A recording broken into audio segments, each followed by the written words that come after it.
Boa tarde a todos, sejam todos bem-vindos ao nosso evento. Meu nome é Gustavo, eu sou pesquisador do Instituto de Tecnologia de Alimentos, que faz parte da Secretaria de Agricultura e Abastecimento do Estado de São Paulo. E eu convido a pesquisadora Leda, também daqui do Instituto, a se apresentar aos demais participantes. Boa tarde a todos. Meu nome é Leda Coutro, eu sou pesquisadora do Centro de Tecnologia de Embalagem, do ITAL, vinculado à Secretaria de Agricultura e Abastecimento, onde eu trabalho com embalagens plásticas, avaliação de ciclo de vida e reciclabilidade de embalagens plásticas. Obrigado pela apresentação, Leda. Vamos seguir para o evento. Mas antes de nós começarmos com o conteúdo, eu queria primeiro familiarizar todo mundo com a plataforma.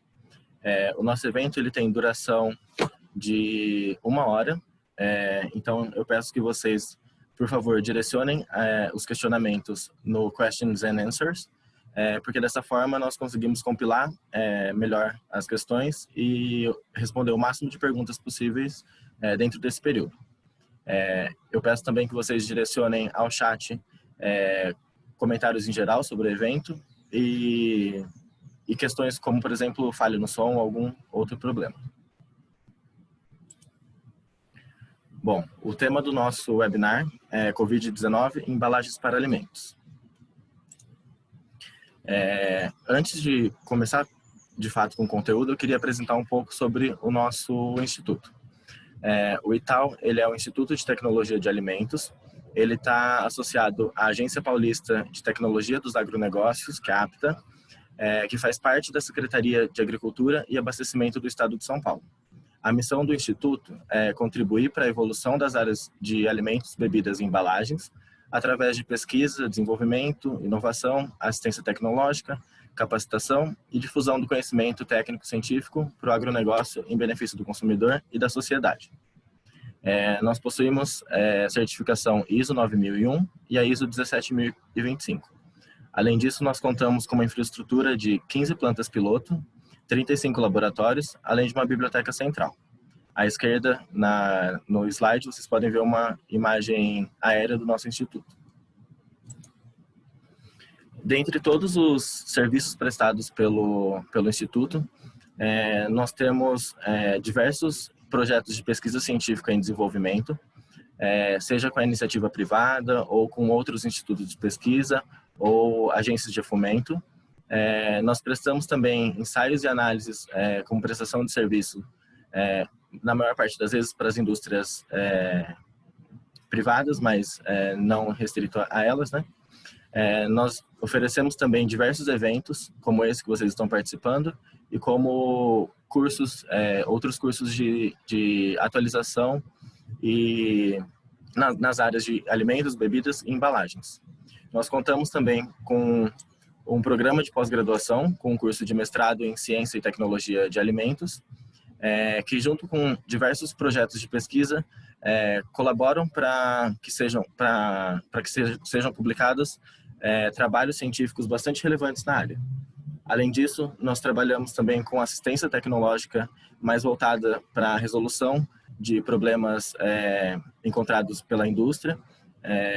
Nós estamos também sempre nos aprimorando para oferecer informações tecnológicas e nós oferecemos também treinamentos e cursos fechados às empresas que querem reciclar o conhecimento dos seus colaboradores ou promover novos conhecimentos em análises,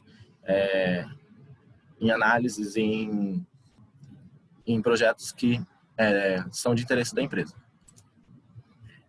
Todos esses 10 centros são os centros de atuação do CTEA, então nós temos atuação na área de carnes, de cereais e chocolate, frutas e hortaliças, laticínios, qualidade de alimentos, de embalagem, que é onde eu e a pesquisadora Leda atuamos, transferência do conhecimento, inovação em proteína vegetal, inovação tecnológica e o nosso curso de mestrado em Ciência e Tecnologia de Alimentos.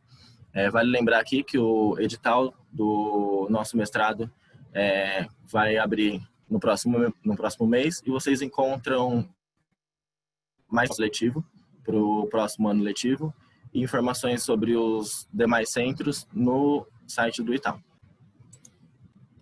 Bom, direcionando agora para o conteúdo do nosso webinar, o que dizem as autoridades e organizações sobre a possibilidade de contaminação do novo coronavírus por alimentos ou embalagens de alimentos? Bom, a Food and Drug Administration, que é a agência americana análoga à nossa Anvisa, o Food Packaging Forum, que é uma organização de comunicação científica na área de embalagens para alimentos, e o Centers for Disease Control and Prevention, que é associado ao Departamento de Saúde dos Estados Unidos. Todos eles afirmam que, atualmente, ainda não existem evidências científicas que comprovam que comprovam a contaminação do novo coronavírus por alimentos ou embalagens de alimentos, mas eles não descartam essa possibilidade.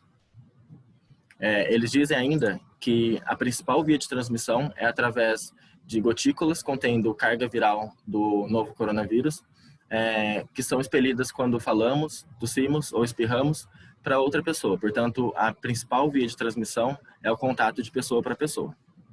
E eles dizem que, embora seja difícil, as chances de contaminação por alimentos ou embalagens, ela é possível.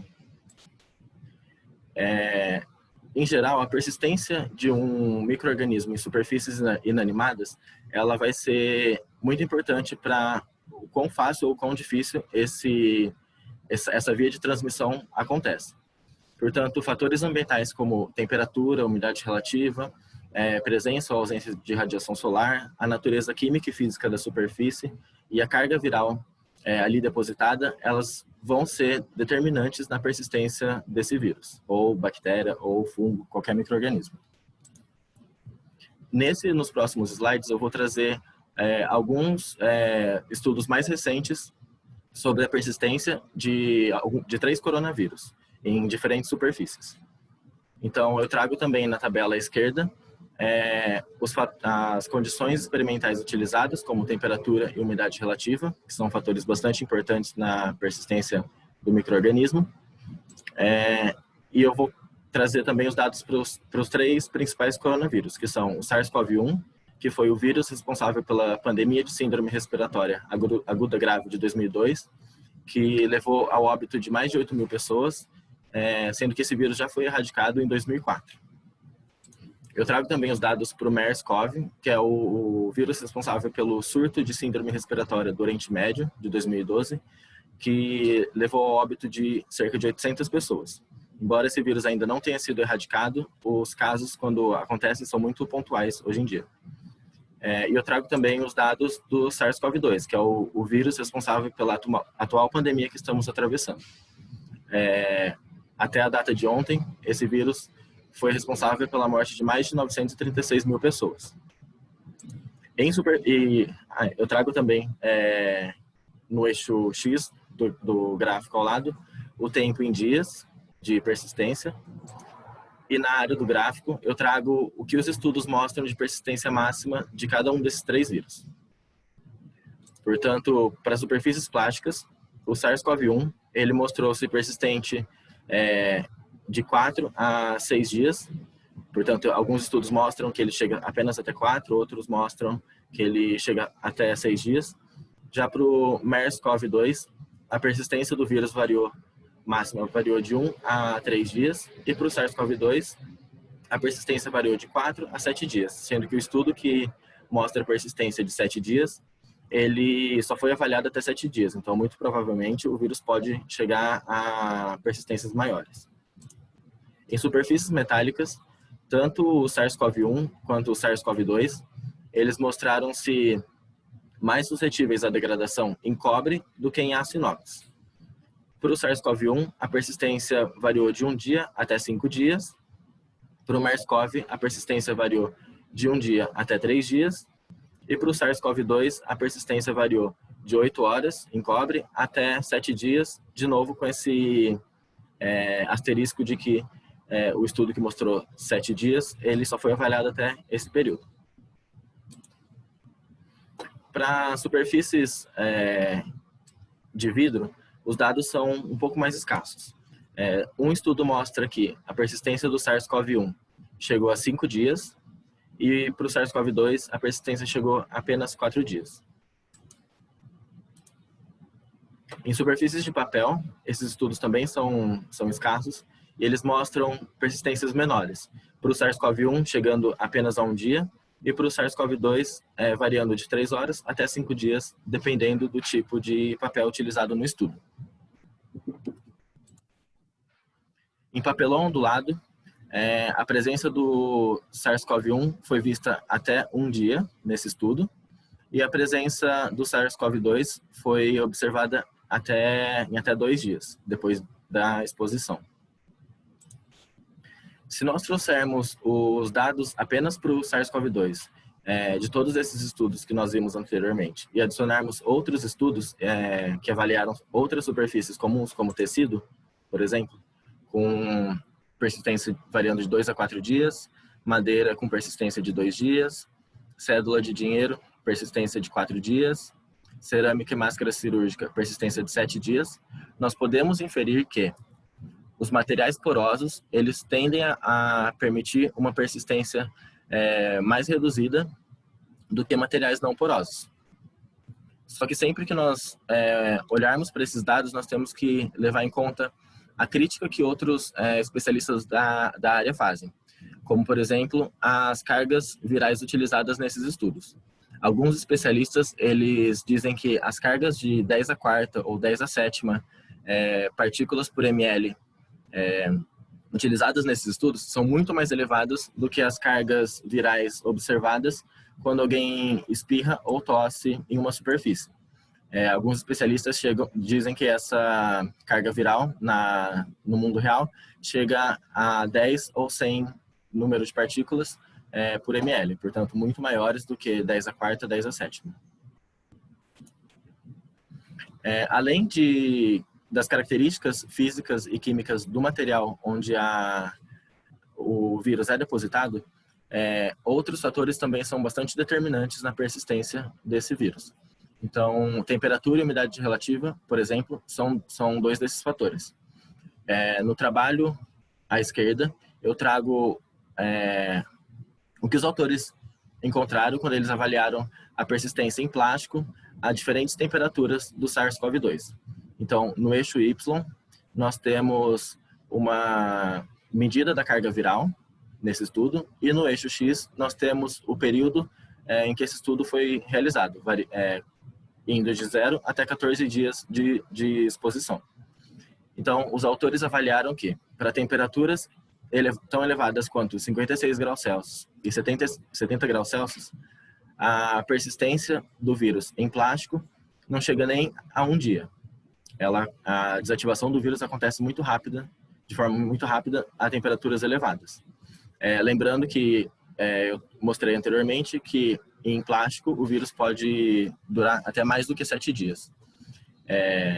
Já para temperaturas mais amenas, como 37 graus Celsius e 22 graus Celsius, os autores encontraram que a persistência ela é observada até 2 dias depois da exposição em 37 graus Celsius e em até 14 dias depois da exposição em 22 graus Celsius. Para a menor temperatura avaliada nesse estudo, de 4 graus Celsius, os autores perceberam que a carga viral teve pouca variação em relação à carga viral inicial. Portanto, a essa temperatura, o vírus é bastante resiliente, ele se mantém bastante ativo na superfície plástica. No trabalho à direita, eu trago o que os autores propuseram de perfil de resposta para quando foram alteradas as condições de umidade relativa e de temperatura. Então, no eixo Y, nós temos os valores de umidade relativa crescentes nesse sentido, e no eixo X nós temos os valores de temperatura também crescentes nesse sentido. Se nós percorremos essa superfície de resposta na diagonal, nós vemos que o tempo de meia-vida, ou seja, o tempo necessário para que a carga viral caia pela metade, diminui. Ou seja, é mais rápida a desativação do vírus para valores de umidade relativa crescentes e valores de temperatura crescentes. Mas isso não quer dizer que no ambiente real, um país onde a umidade relativa é elevada e a temperatura também é elevada, a propagação do vírus vai ser menor. Porque no ambiente real, como eu falei, o mecanismo de transmissão é majoritariamente através do contato de pessoas para pessoas. Então, outros fatores também estão envolvidos, como isolamento social, uso de máscara. Esses estudos são estudos controlados, que mostram apenas a suscetibilidade do vírus à desativação em superfícies. Esse outro estudo, ele avaliou, os autores aplicaram o vírus em diferentes soluções de sanitizantes, todas essas soluções, e eles avaliaram a carga viral depois de 5, 15 e 30 minutos. Os sanitizantes, eles mostraram ser eficientes logo no período de 5 minutos de exposição, apenas menos para o sabonete de mãos, em que uma das 3 réplicas apresentou carga viral ativa.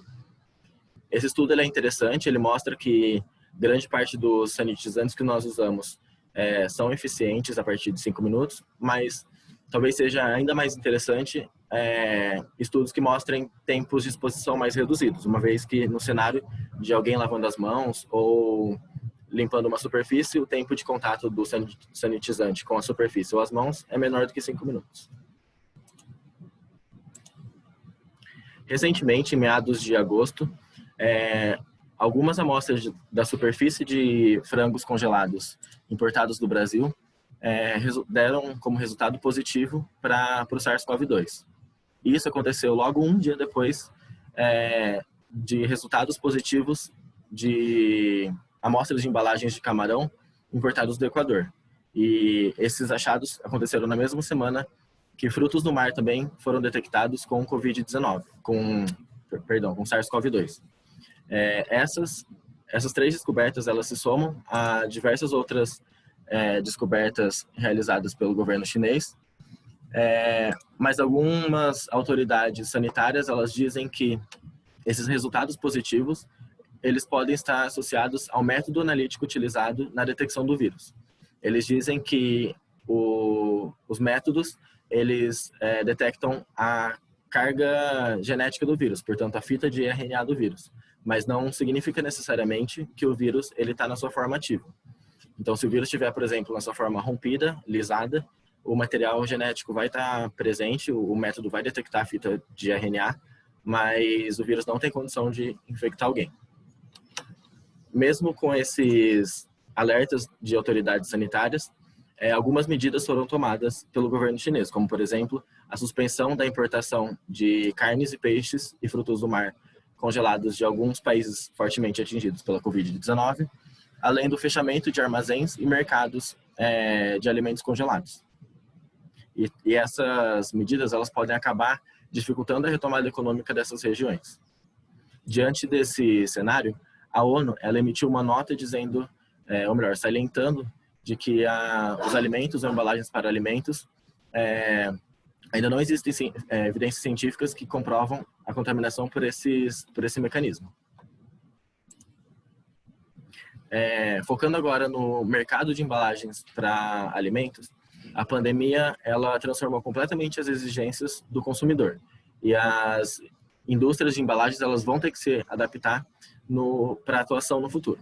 Então, tendências de sustentabilidade, como, por exemplo, redução de espessura, migração para monomateriais, design otimizado e busca por polímeros de origem não fóssil, vão ter que ser repensados para serem balanceados com questões de saúde e de higiene. Mas mesmo que, no primeiro momento, o consumidor esteja preocupado com questões de saúde, ele não vai deixar de lado completamente questões de sustentabilidade. Algumas tendências que já estavam em ascensão, elas foram catalisadas nesse período pós-pandemia, nesse período de pandemia, como, por exemplo, a digitalização da cadeia de valor. Então, ferramentas como inteligência artificial e internet das coisas otimizam os processos produtivos e o rastreio de embalagens por radiofrequência e comunicação de campo próximo vão estar cada vez mais presentes nesse tipo de indústria, nesse tipo de embalagem. O isolamento social imposto pela pandemia fez com que bares, restaurantes e o comércio fossem pelo menos parcialmente fechados. E isso fez explodir serviços como o e-commerce e o delivery. A projeção de crescimento para os Estados Unidos, por exemplo, do e-commerce era da ordem de 2 a 3% antes da pandemia. E esse cenário já aponta para um crescimento de 10% no pós-pandemia. Já para o delivery, uma pesquisa brasileira mostrou que 26% dos consumidores concordam que as embalagens são adequadas, ou seja, apenas 26%. E isso mostra a grande possibilidade de desenvolvimento nessa área. E, por fim, a pressão nas margens sobre os bens de consumo rápido, que antes da pandemia já estavam sendo repassadas aos convertedores, agora vai ser ainda mais vista no cenário pós-pandemia. No período anterior à pandemia, o design das embalagens ele tinha que levar em conta questões como proteção do produto, aumento da vida útil, portanto, do tempo de prateleira do produto, comunicação com o consumidor e conveniência no uso daquele produto. Agora, nesse período pós-pandemia, além de todas essas considerações, o design da embalagem vai ter que levar em conta também a facilidade na higienização. Ela tem que trazer também narrativas sustentáveis, já que o consumidor hoje em dia ele está mais consciente daquilo que consome e está mais crítico. E elas vão ter que se adaptar para essa nova realidade de e-commerce e de modelos mais direcionados para o consumidor. Um exemplo de tendência bastante forte antes da pandemia eram as embalagens on the go, que são embalagens onde o consumidor manipula, vão ter que ser repensados porque o consumidor manipula o alimento direto com as mãos ou a região da embalagem que vai entrar em contato com a boca, o que não é o ideal nesse cenário de pandemia. Mas uma das soluções que podem ser adotadas para contornar esse problema é o uso da alternativa de tecnologia de delaminação, que é uma tecnologia onde o consumidor retira uma camada externa da embalagem, expondo uma camada interna livre de micro-organismos. Isso traz uma maior segurança para o consumidor. Só que esse tipo de tecnologia tem que ser trazido de tal forma com que o consumidor não rejeite o produto por associá-lo a desperdício de material. Algumas das melhorias para o delivery são embalagens seláveis que trazem mais segurança para o consumidor. Essas oportunidades para o delivery elas vão nesse sentido, de que o consumidor ele tem que se sentir seguro de que o produto dele não foi violado do momento que saiu do restaurante até o momento que chegou na casa dele. Além disso, lacres e selos que permitam, que garantam essa segurança para o consumidor serão bem vistos, além do uso de QR Codes, que podem ser utilizados para trazer informações sobre os ingredientes utilizados, os processos envolvidos, promoções de novos produtos, informações sobre o restaurante e diversas outras informações que podem ser trazidas para o consumidor. Mas todas essas tecnologias elas têm que levar em conta a aprovação para contato com alimentos. Só dessa maneira, com os testes devidamente realizados, é que se garante a segurança de fato para o consumidor. Algumas oportunidades para o e-commerce, elas vão no sentido de que a embalagem usada para o varejo, ela não necessariamente serve para o e-commerce, talvez ela tenha que ser adaptada. Então, nesse cenário de pandemia, o consumidor ele quer se sentir seguro da sua saúde. Então, embalagens que sejam mais fáceis de serem higienizadas serão bem vistas. Então, além de garantir a proteção do produto, essas embalagens elas têm que garantir uma sensação de segurança quanto à adulteração, portanto, lacres são bastante positivos. Elas têm que ser de enchimento rápido para facilitar esse processo. O retorno tem que ser pensado para caso o produto venha com defeito ou tenha que ser trocado. As embalagens elas têm que ser otimizadas para o processo de estocagem, para elas não serem degradadas nessa etapa.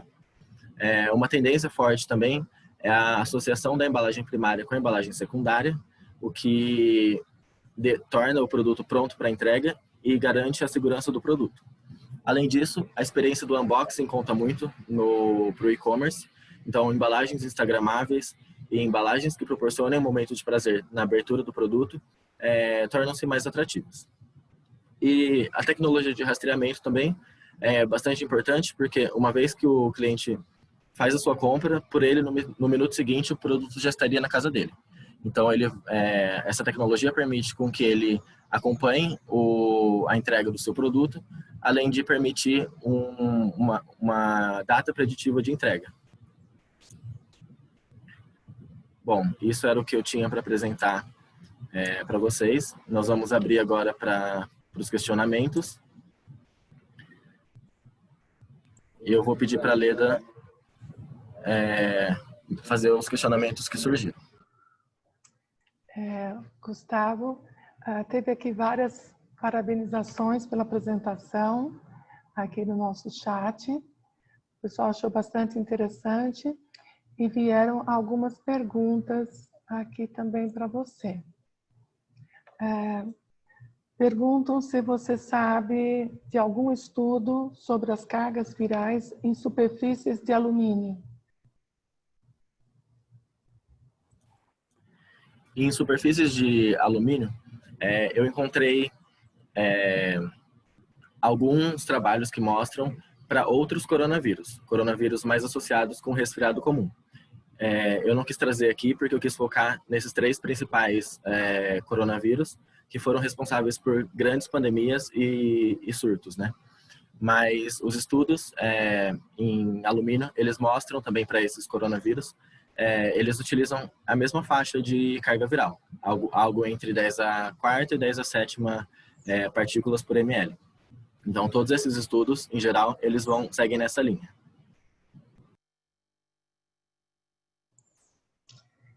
Uma outra pergunta é com relação ao SARS-CoV-2, se esses prazos são para a persistência do vírus ativo, que pode contaminar, ou ele fica na superfície inativo? Os estudos que eu apresentei, eles são para carga viral ativa. Então, os pesquisadores, eles fazem a aplicação do vírus na superfície, aí com uma certa periodicidade, variando entre os estudos, eles avaliam depois de quanto tempo o vírus para de ser ativo. Mas todos esses trabalhos, eles mostram o vírus ativo mesmo. Uma outra pergunta aqui, quais os principais cuidados que o frigorífico deve tomar para evitar possíveis contaminações nas embalagens? A preocupação maior aqui tem que ser sempre com a checagem dos funcionários. Ela é importante para que você evite contaminação do produto, que a gente viu que não é a principal rota de contaminação para pessoas sadias, mas ela é possível. Então, você ter um controle melhor dos funcionários, com medida de temperatura, testagem em massa, bem como o uso correto dos EPIs, o uso de máscara, todas essas recomendações, como lavagem das mãos também, periódica, todas essas recomendações são válidas para o frigorífero também.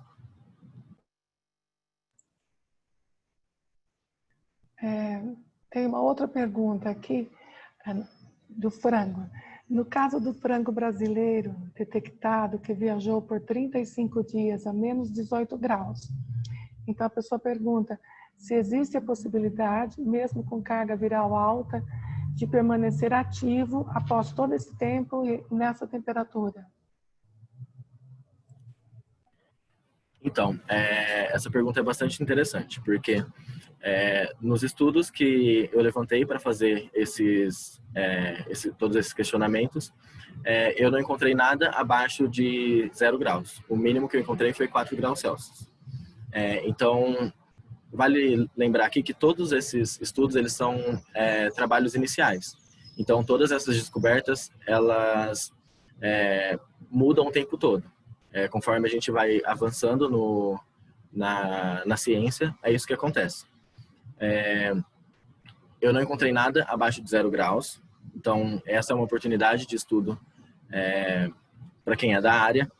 E, como eu mostrei no estudo, aquele de 4 graus Celsius chegou a 14 dias com pouca variação da carga viral. Então, pode ser que para tempos superiores do que 14 dias, o vírus se mantenha ativo por mais tempo. Então, essa é uma área que ainda precisa ser investigada para ser respondida.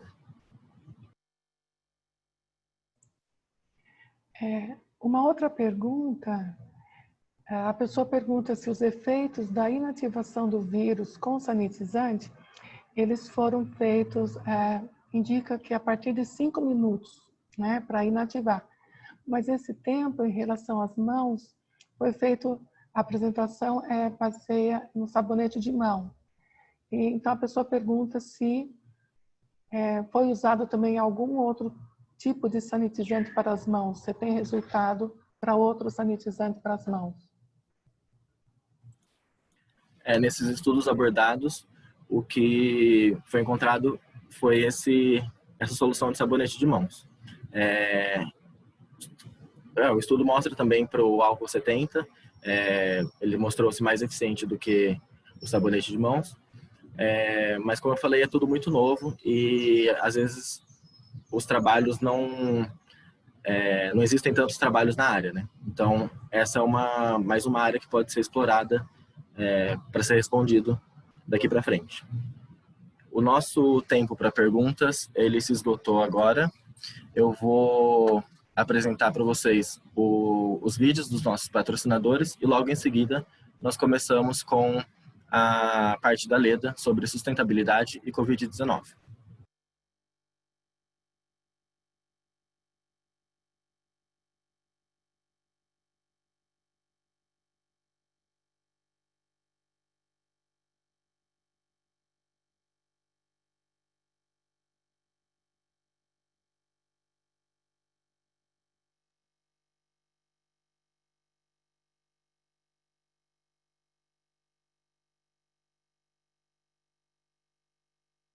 O número de habitantes no mundo passou da casa dos 7,6 bilhões de pessoas.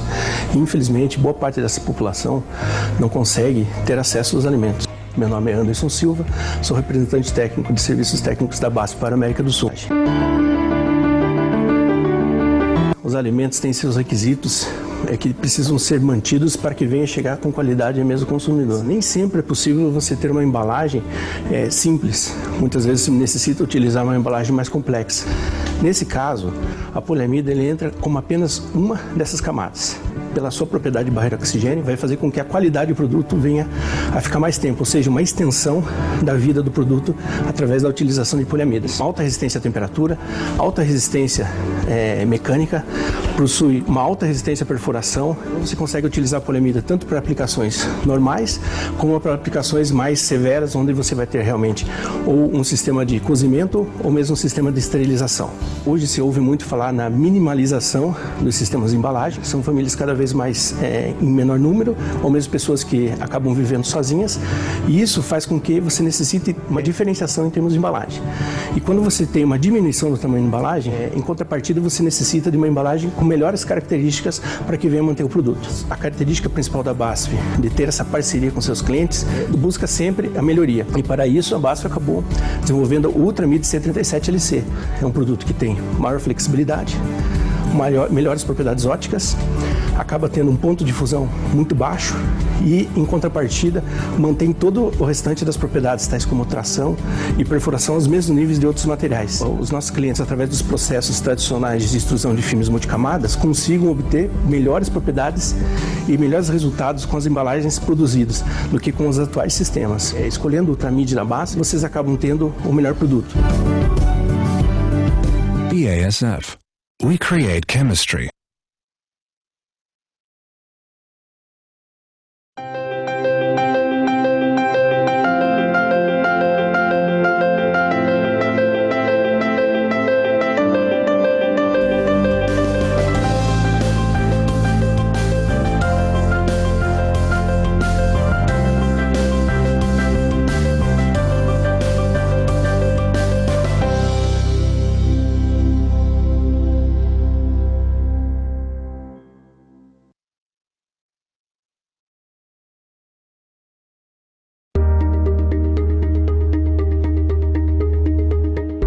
A PerkinElmer é uma empresa focada em inovação para um mundo mais saudável.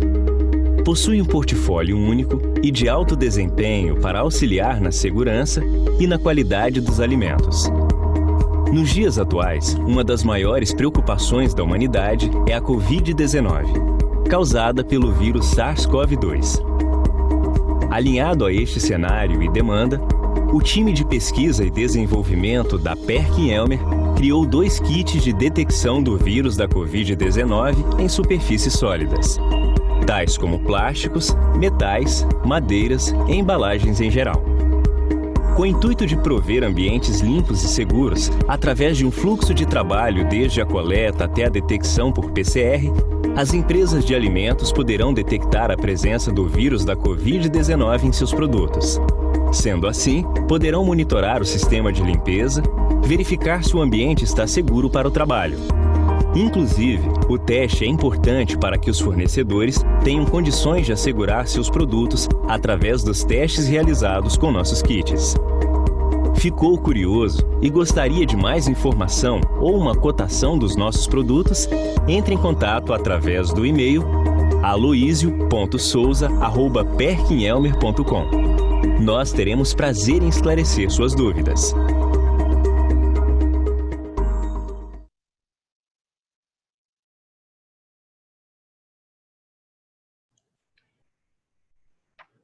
Bom, dando continuidade nesse webinar, eu vou abordar os aspectos da sustentabilidade, como eles foram afetados pela pandemia do Covid-19.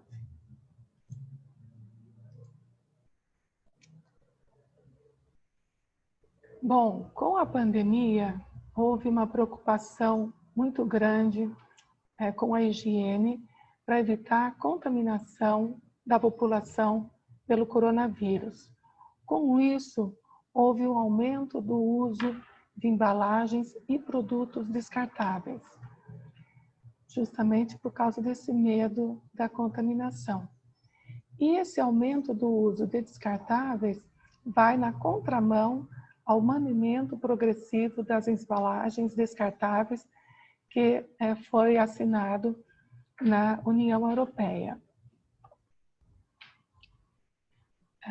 Por causa dessa preocupação com a sustentabilidade, com a poluição, foi assinado um compromisso global para a nova economia dos plásticos em outubro de 2018. Nesse período, mais de 350 organizações com a mesma visão sobre a economia circular dos plásticos, mantendo o plástico na economia e fora dos oceanos. As empresas que assinaram esse compromisso global incluem as 6 principais das 10 de bens de consumo, as 4 das 10 maiores produtores de embalagens plásticas, 5 dos 15 maiores varejistas e 2 das maiores empresas de serviços ambientais. E qual que é a visão da economia circular nesse compromisso global? Ela segue 6 características. Primeiro, a eliminação da embalagem plástica problemática ou desnecessária por meio do redesign da embalagem, inovações e adoção de novos modelos de entrega. Depois, na sequência, fazer mão da reutilização quando for relevante, reduzindo a necessidade de embalagem desnecessária. Descartável, desculpa. Na sequência, todas as embalagens devem ser 100% reutilizáveis, recicláveis ou compostáveis. Ele vai num crescente. Então, a princípio, elas seriam potencialmente reutilizáveis, recicláveis e compostáveis. Numa sequência, ela tem que ser reutilizada, reciclada ou compostada na prática. O envio da embalagem para aterro, a incineração com geração de energia, não é considerado foco da economia circular. Depois, o uso de plástico deve estar totalmente dissociado do uso de recursos finitos. E como isso pode ser feito? Através da redução do uso do plástico de resina virgem por meio da reutilização e da reciclagem. E, além disso, toda embalagem plástica deve estar livre de produtos químicos perigosos. Aqui nós temos um exemplo de uma plataforma de varejo que foi desenvolvida a partir da assinatura desse compromisso global. Essa plataforma, denominada de Loop, ela foi lançada no Fórum Econômico Mundial em Davos, pelo TerraCycle e grandes donos de marcas globais, e foi colocada em projetos pilotos na França e nos Estados Unidos. Então, aqui nós temos como exemplo o caso da PepsiCo, com a embalagem para o suco Tropicana e para os cereais Quaker Chocolate. A venda desses produtos é feita pelo Carrefour por meio de e-commerce, e isso foi em teste em Paris em maio do ano passado. Também no primeiro semestre do ano passado, a Nestlé lançou um projeto piloto com a Häagen-Dazs, onde é usado como embalagem um pote de alumínio de parede dupla para permitir a reutilização, e o projeto piloto foi desenvolvido em Nova York. Como é que funciona esse sistema Loop? Primeiro, o consumidor entra no website do Loop ou do parceiro do varejo, por exemplo, o Carrefour, e compra os produtos da marca participante. O consumidor, então, recebe os produtos numa sacola de transporte do Loop, que nós podemos ver aqui nessa figura. Quando os produtos acabam, o consumidor coloca as embalagens de volta na sacola e ela é retirada pela empresa na casa do consumidor. A embalagem, então, vai ser limpa com uma tecnologia de limpeza personalizada, de modo que ela possa ser reutilizada com segurança. E, então, o Loop reabastece com produtos conforme a necessidade e retorna a sacola de transporte até o consumidor. O Loop é uma divisão do TerraCycle e a Nestlé, a Procter & Gamble, Unilever, Mars e PepsiCo foram os primeiros parceiros e ajudaram a desenvolver essa ideia. Então, hoje em dia, esse é um tipo de sistema que preocupa a população por conta desse vai e vem de embalagem por conta da reutilização. Então, essa preocupação com a contaminação faz com que a reutilização das embalagens não tenha sido priorizada.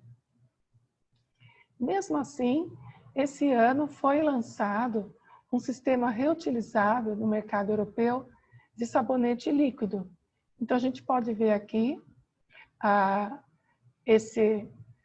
essa estrutura, onde você tem aqui o local para reabastecer a embalagem com o sabonete líquido, e aqui na lateral é impresso um código de barras, e esse código de barras, ele traz o lote, o tipo de fórmula e os ciclos de recarga.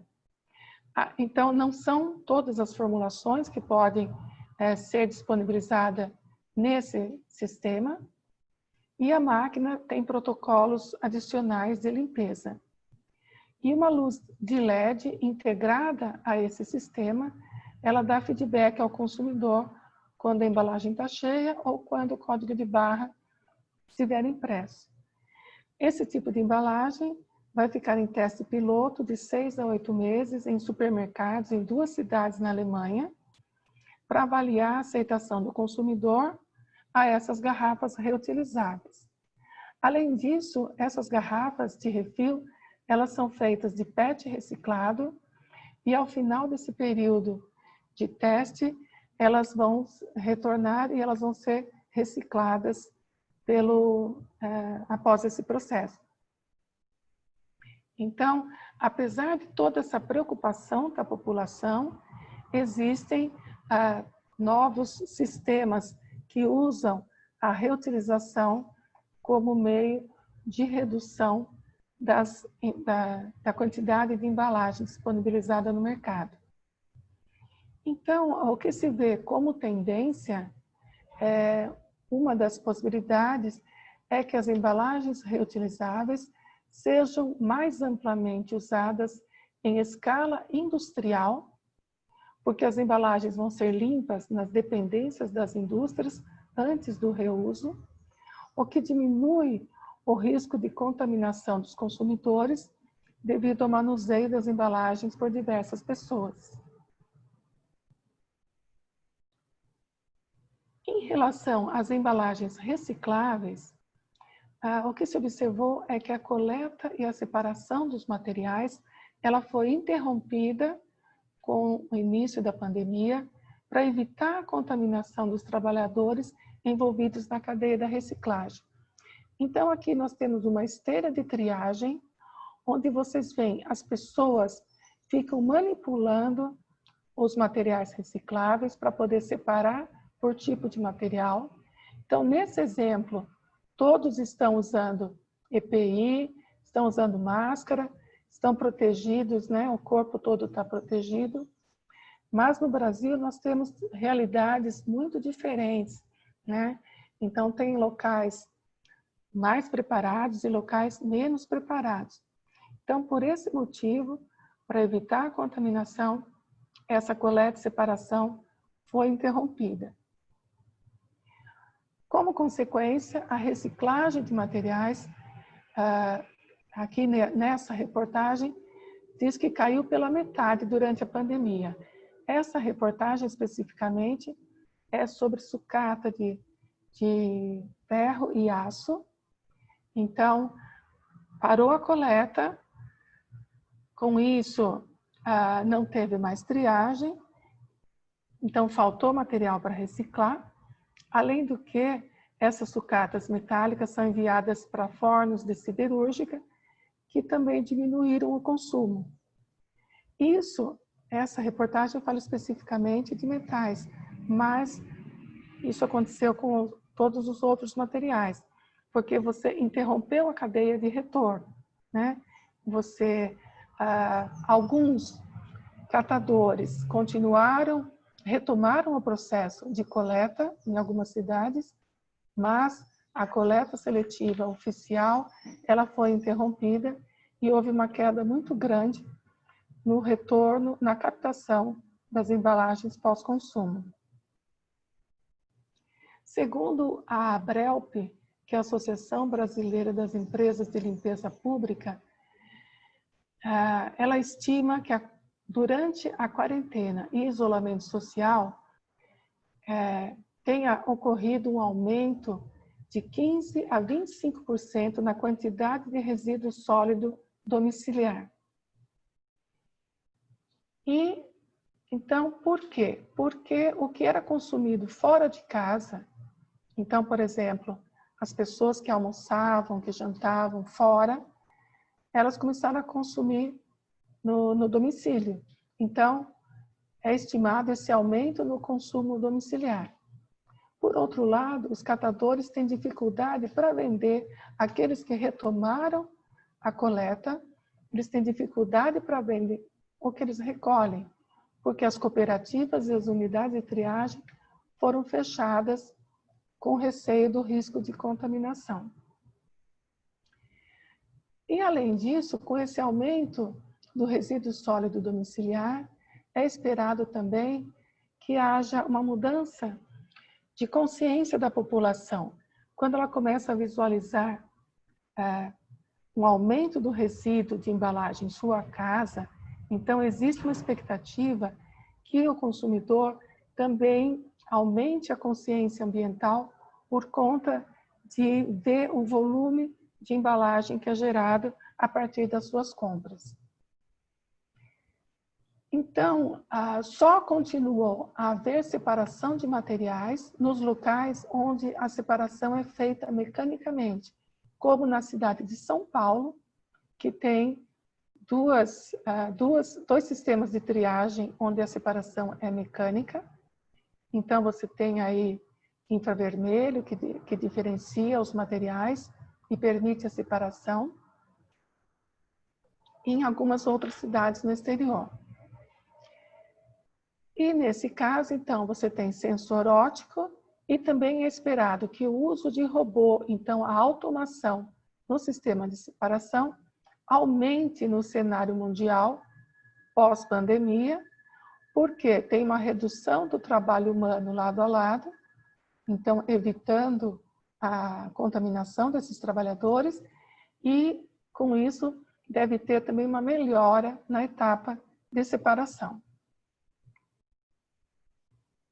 Em relação ao plástico reciclado pós-consumo, houve uma redução no uso do plástico reciclado pós-consumo em diversos países. Por quê? Porque foi suspenso temporariamente o banimento ao uso de sacola plástica descartável e da sacola reutilizável com conteúdo de plástico reciclado pós-consumo, justamente para evitar a contaminação pelo coronavírus dos trabalhadores que manuseiam as sacolas e recipientes reutilizáveis. Então, se eu parei de usar a sacola reutilizável, que usava o plástico pós-consumo, eu tenho uma redução no consumo, na produção desse PCR. Isso, então, afetou negativamente a cadeia de suprimento do PCR. Por conta disso, produtos que usavam o plástico pós-consumo passaram a ser produzidos com resina virgem. Então, deve haver reflexos da pandemia no cronograma do compromisso global para a nova economia dos plásticos, cujo objetivo é reduzir o resíduo e a poluição pelos plásticos na fonte, então adotando redução, reutilização, reciclagem, e tem como foco a economia circular, porque nesse momento a preocupação maior foi com a saúde dos trabalhadores e das pessoas de um modo em geral. Uma empresa de consultoria europeia, a AMI Consulting, ela trabalha ela faz consultoria na área de termoplásticos. Ela fez uma pesquisa comparando as atividades das empresas no primeiro semestre de 2020 versus ao primeiro semestre de 2019. Nessa pesquisa, foi questionado qual o nível de atividade das empresas. Foi verificado que 14% das empresas tiveram um aumento das atividades no primeiro semestre de 2020. Provavelmente são aquelas que estavam diretamente envolvidas com a produção de sanitizantes ou de itens de proteção. Então, produção de insumos para máscaras, para face shield, para álcool gel, os produtores de álcool gel, os produtores de produtos farmacêuticos, médico hospitalar, observaram um aumento, mas 70% das empresas tiveram redução de atividades no primeiro semestre desse ano, sendo que 60% das empresas tiveram uma redução maior que 10% e 40% tiveram uma redução maior do que 20%. No caso dos produtores de resina e master batch, eles tiveram impacto, uma redução de 56% nas atividades, 56% deles, tiveram uma redução maior de 20% nas atividades nesse período. Em relação ao tempo para a recuperação, para os mesmos níveis de atividades, nos níveis, então, pré-pandemia, a maioria espera alcançar esses níveis até o final de 22. Então, nós temos aqui 21% espera alcançar até o final desse ano ainda, 43% até o final de 21, então aqui nós temos 64%, e a grande maioria espera que até o final de 22 as atividades se recuperem para os níveis pré-pandemia. Essa diferença é porque aqui envolve diversos setores e tem alguns setores que se beneficiaram nesse período, como, por exemplo, a parte de logística, a parte de itens de higienização. Então, alguns setores cresceram, mas a maioria espera que até final de 22 haja recuperação. Perguntados como a pandemia afetou a importância da reciclagem e da sustentabilidade para os negócios, as empresas de embalagem rígida para alimentos responderam que a reciclagem e a sustentabilidade continuaram, não sofreram impacto. 17% das empresas acharam que esses itens ficaram mais importantes ou muito mais importantes, e 38% das empresas responderam que perdeu em importância a reciclagem e a sustentabilidade. Então, aqui você tem praticamente um equilíbrio entre menos importante e que não houve impacto, e algumas que realmente aumentou a importância da reciclabilidade e sustentabilidade para os seus negócios. Essa empresa de consultoria, ela preparou um panorama da reciclagem de plástico, reciclagem mecânica de plásticos com previsão para 2030, considerando o impacto do coronavírus. E nesse panorama, em relação ao crescimento do fluxo de resíduos, é salientado que o volume de resíduos disponível vai influenciar os níveis de produção de reciclado. É esperado que tenha uma queda inicial, depois de uma recuperação acentuada, e que o volume de resíduo a longo prazo deve crescer na mesma taxa semelhante prevista antes do Covid. Em relação ao custo da resina virgem e do reciclado, a resina virgem tem um baixo custo, ela está associada com baixo custo, ela está associada com reciclado também de baixo custo.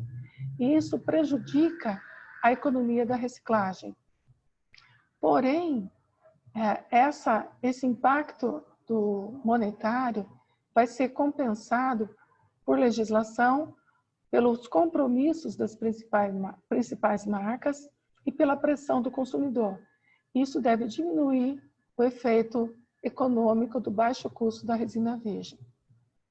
Em relação ao sentimento do consumidor, o plástico ele ficou associado com higiene durante a pandemia. Mas com o relaxamento da quarentena, é esperado que a preocupação em relação aos plásticos volte. E principalmente considerando que as pessoas vão tomando conta do volume de embalagem que elas geram devido ao seu consumo. Então, o crescimento da reciclagem ele deve ser semelhante à taxa esperada antes da pandemia, porque essa conscientização deve incentivar a reciclagem. E a expectativa de redução permanente na produção de plásticos de uma forma global. Se as taxas de reciclagem, se existe essa expectativa de reduzir a produção global de plásticos, a taxa de reciclagem vão estar associada com menor volume de material, em números absolutos. Então, não é esperado uma recuperação no formato de V. O que seria a recuperação do formato de V? Seria uma recuperação passageira. Eu teria uma queda e um retorno das condições iniciais. Então, é esperado que tenha uma queda, mas a recuperação seja inferior ao que era anteriormente. Então, a reciclagem mecânica pós-Covid, ela teve, durante a pandemia, que enfrentar uma resina virgem de baixo custo, porque o preço do petróleo caiu, porque diminuiu a demanda, Consequentemente, o mercado de reciclagem mecânica dos plásticos não deve ter uma recuperação no formato V, como eu comentei anteriormente. Então, a queda recupera, mas não vai voltar no nível anterior. O mercado de reciclagem sofreu um impacto permanente, mas a extensão das perdas vai variar em função do mercado. Por quê? Foi observado nesse estudo que eles desenvolveram que o resíduo de eletrônico aumentou após algumas semanas de quarentena. Eles acreditam que as pessoas começaram a fazer limpeza na casa, precisaram de itens mais atualizados e então ocorreu um aumento de resíduo eletrônico que não era esperado.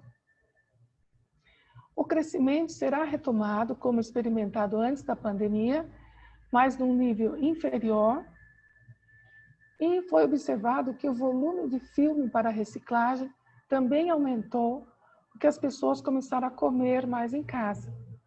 Então, não só filme, mas também as embalagens celulósicas de papel, de cartucho, tiveram um aumento em decorrência desse maior consumo pelo delivery.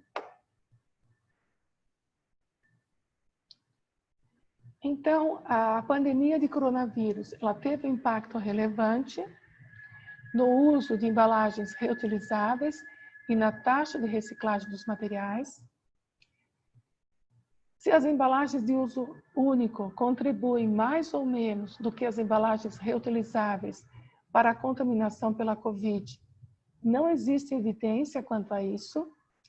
Então, foi mais um receio de ter uma embalagem retornando, que fez com que diminuísse o uso, mas não tem evidência que ela protege mais ou menos. E se as embalagens não forem manuseadas adequadamente, em concordância com as recomendações sanitárias, elas podem ser um veículo potencial para a disseminação do vírus. Então, a melhor maneira dos consumidores se protegerem é seguir as recomendações das autoridades de saúde pública, adotando as boas práticas sanitárias, incluindo a lavagem de mão regular. E muitos consumidores preferem comprar produtos acondicionados ao invés de produtos in natura, porque pensam que o produto está dentro da embalagem, então está protegido. E tem receio de comprar o produto in natura, uma vez que pode ter sido manuseado por diversas pessoas e podem estar contaminados com o coronavírus. Mas também não há evidências de contaminação das pessoas por alimentos, por produtos in natura, desde que todos os cuidados com higiene sejam adotados. Então, as boas práticas sanitárias são as recomendações para evitar a contaminação pelo coronavírus. Eu agradeço a atenção de todos e estou disponível para responder as perguntas. Obrigado, Leda, pela excelente apresentação. Eu vou fazer agora algumas poucas perguntas por conta do nosso tempo. Aqui, a pergunta da Alessandra. Considerando o aumento do uso de descartáveis nesse momento e tendo em vista como aliado da contaminação, você acredita que o consumidor voltará fortemente a criticar o plástico no pós-pandemia? Eu acredito que sim, porque o plástico, na verdade, na pandemia, ele está associado com a higiene, né? Então, nós temos aí as máscaras, tem o face shield, tem os protetores, então, muita coisa de proteção tem sido feita com os plásticos, os próprios plásticos sendo usados como barreira em supermercado, em banco, né? Aquelas placas de acrílico. Então, assim, fica evidente que a população tem consciência da importância do plástico. Mas é aquela coisa, as pessoas, passou o momento, as pessoas esquecem um pouco. Então, assim, vai voltar a haver a cobrança para que o material seja reciclado, seja recolhido, porque, ao mesmo tempo, as pessoas tomaram consciência do volume de resíduo gerado com suas compras, né? Então, quando as pessoas comiam no restaurante, o resíduo ficava no restaurante. Agora elas comem em casa, elas recebem a sacola, recebem o cartão. Então, todo o volume de embalagem foi para suas casas e as pessoas acabam tendo mais consciência do volume de embalagem gerado pós-consumo. Então, é esperado que haja, inclusive, uma cobrança para que haja mais reciclagem e espero que a população também se empenhe no retorno dessas embalagens para que realmente a reciclagem pode ser feita. Porque se a população não contribuir separando a embalagem adequadamente e devolvendo essa embalagem para a coleta seletiva ou por meio de catadores, pontos de coleta, não tem como reciclar se não tiver a logística reversa desse material. Então, a participação da população é fundamental para que essas embalagens retornem. Caminhando para a nossa pergunta final, a pergunta da Ana Elisa. Hoje já temos alguns materiais com uso de aditivos antivirais, como roupas e sacos de lixo. Você vê alguma perspectiva para a utilização desses aditivos em embalagens? Quais seriam as dificuldades?